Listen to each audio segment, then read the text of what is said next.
handed off to a former technician of mine, Joel Swift. And this is a paper that was published in 2018. And I thought it was a great talk to give today because it's focusing on agaves, which we sample right around here. So it's kind of it's very appropriate for the whole sky islands and desert seeds theme for the conference.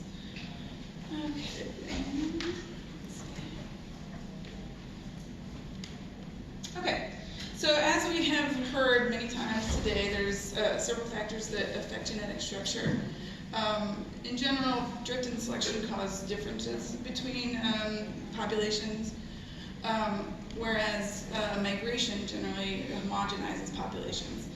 And so a lot of the things that can cause changes in, or can affect migration include things like mating system, like we talked about, whether something is selfing or outcrossing, pollination mechanism, so if something is wind dispersed or animal dispersed or insect dispersed, and also, or pollinated, sorry, and then seed dispersal.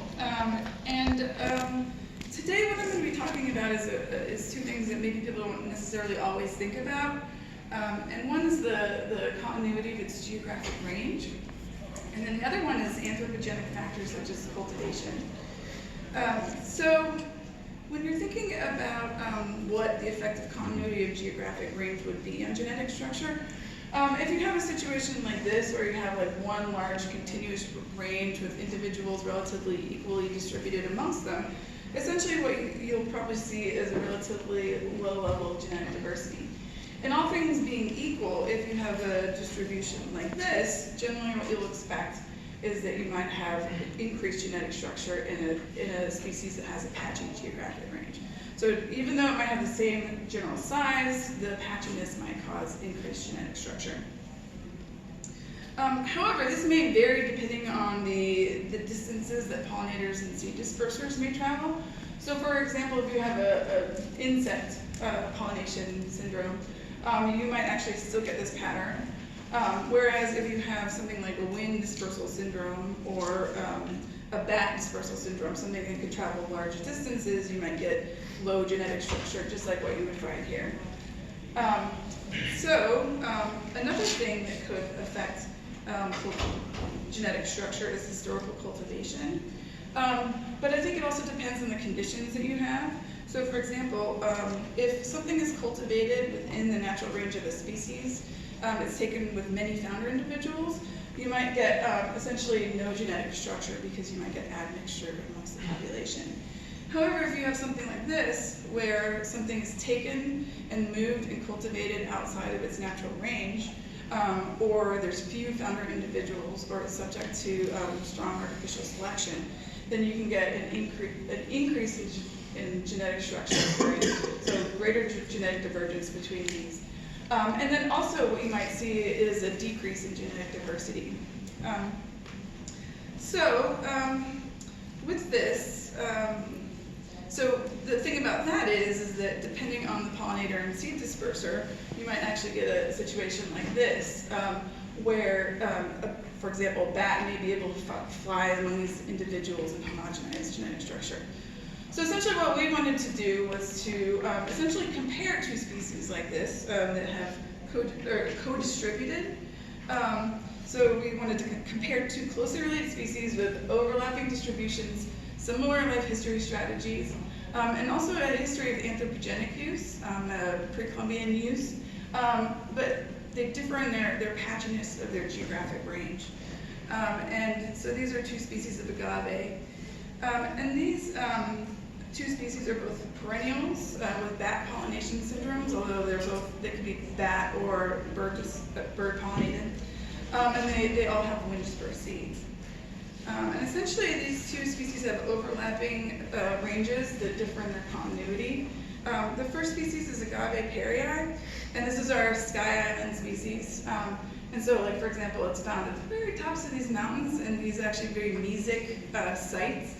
And they have a very patchy geographic distribution corresponding to the distribution of the sky islands. So they're these white populations here. And then we have Agave pomerii, which essentially is found at slightly lower elevation, so you might find it along this area right here, kind of the mid-elevation sites, and it's in much more xeric sites. And it has a distribution more like this. So essentially this species, Agave perii, is found at the tops of the Sky Islands, and then Pomeroy is found just below it, but with a much more continuous distribution, kind of the more valley, the desert valleys, or the desert seas. Yeah. So these species also have a history of anthropogenic use and cultivation, actually anthropogenic use. So both species are utilized for food, drink, and fiber. And there was actually a really great talk yesterday by Wendy Hodgson that was talking about all the anthropogenic uses of these agaves. And these are the wild agaves that she was talking about in this. And so Agave perii was actually cultivated historically by Native Americans. And the populations are recognized by occupying lower elevation sites and also being located next to archaeological remains. And they've been analyzed genetically, and they show a lower genetic diversity, and they're usually genetically divergent from wild populations.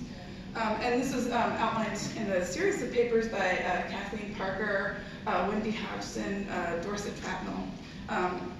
And then Agave pomeroy, there's a lot of suggestion that has been used historically by humans, but nobody knows if it's been cultivated.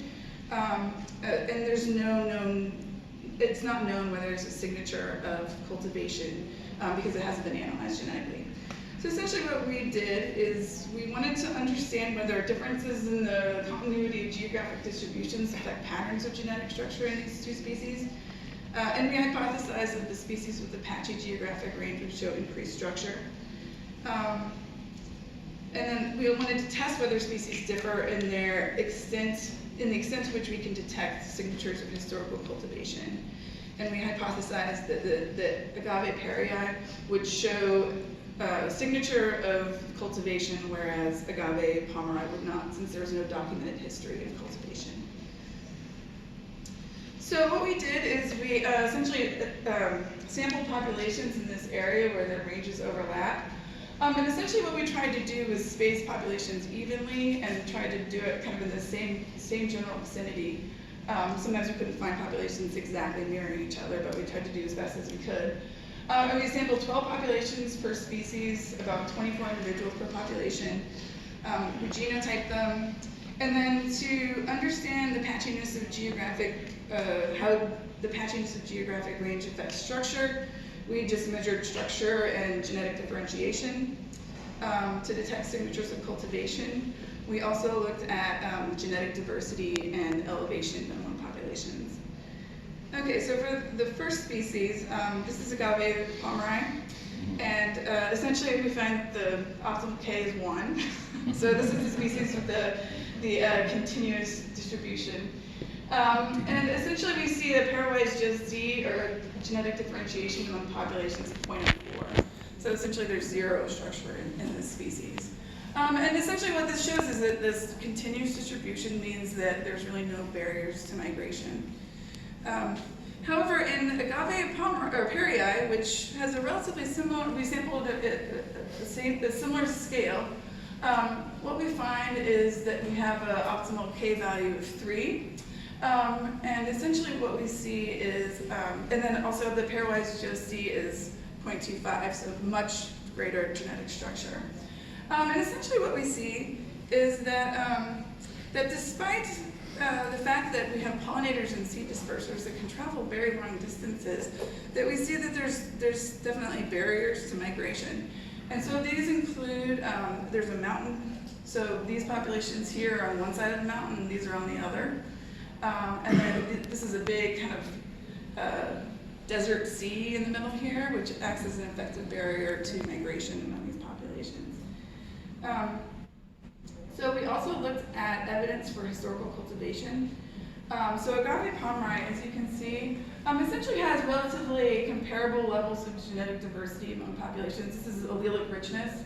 This is kind of one of many measures that we looked at that shows similar patterns. And essentially, the allelic richness is right around 7.9, that's the average. and the average elevation that we sampled is that was 1,600 meters. Whereas if you look at Agave perii, what you see is that some populations have high genetic diversity, but there's a subset of populations that have markedly lower genetic diversity. And when we compare these sets of populations with their elevations, essentially what we see is that the ones that have low genetic diversity are also at much lower elevations. And essentially they have, an average of about 5 for allelic richness versus around 8. So what we think is these populations are cultivated. And actually, interestingly, when you look at the patterns of genetic structure, all of those populations are here. And so it looks like that's a factor that has affected genetic structure. So those populations are actually genetically divergent as well. Okay, so that's to the goals. So we wanted to understand whether differences in the continuity of geographic distributions affected patterns of genetic structure. So the species with patchier geographic range show stronger genetic structure. And essentially we think it's because even with the ability to migrate over large distances, we're not seeing that. There's still significant barriers because of the patchiness of this range, the geographic range of Agave perii. And the second goal was to test whether species differ in the extent to which we can detect signatures of historical cultivation. And we do see strong evidence of cultivation in Agave perii based on low populations at low elevation with low genetic diversity. And we think essentially one of the things that's kind of maintaining the signature is that it's got quite low genetic connectivity. So there's still these barriers because of the discontinuity of this geographic range. So that helps maintain the signature of cultivation. Whereas in Agave pomeroy, we don't see any signature of cultivation. And there's 2 explanations for this. The first is that it just wasn't cultivated, which is definitely plausible. And this may be the case because it's present at lower elevations, right? So, the Native American populations could have just gone and collected it from within their range. The alternative is that it was cultivated, but we actually can't detect the signature of cultivation. And this could be because it was cultivated from a diverse set of genotypes, maybe within the range of the species, and the species has high genetic connectivity, so it may have erased the signature of cultivation. And we really can't differentiate between these 2 hypotheses. I think it's kind of something that happened in the past, and so we can't, is it erased or did it never occur? All right. So overall, in conclusion, patterns of genetic structure result from the interplay between many different factors. And I think what I've shown today, I think, is that there's 2 things that you don't really think about, which is cultivation and the continuity of geographic range that can have strong effects on genetic structure. All right.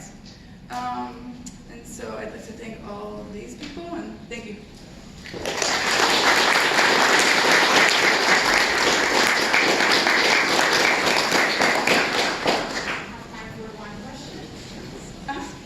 I was at Wendy Hodgson's talk yesterday, and a lot of the agaves that she was sort of replicating as being cultivated had asexual reproduction either through tops or from bulbs. Does perii do that at all? It does, yeah. So what she was saying was that there's plants, and it looks like those are the plants that were there when they were cultivated. And that's absolutely the case for those low diversity populations, is they think they're around archaeological areas, and they think it's essentially being vegetatively reproduced. So the plants that we sampled may have been the plants that were cultivated by the Native Americans hundreds of years ago. Yeah, it's at least maybe not the plant, because so these plants, they essentially live for a long time, flower once and then die, but they pup. So if I can just follow up just briefly, so Augie, the perii that you were sampling were not at low elevation. Were they not? They were or were not associated with archaeological sites? So some of them were. There was some evidence of archaeological sites, yeah. Which is so funny. We didn't start off thinking about that in this project. We were actually thinking about bat pollination, and then it was this is a crazy thing that we have to think about. I don't know, just historical cultivation is not something that was as a population geneticist, it was not on my radar at all. And then we realized this is something we actually have to pay attention to because there's like really strong signatures in the genetic data. So it was kind of a crazy thing. It's like, that's what you get when you work on weird, agaves in the southeast. So. Thank you. All right, thank you.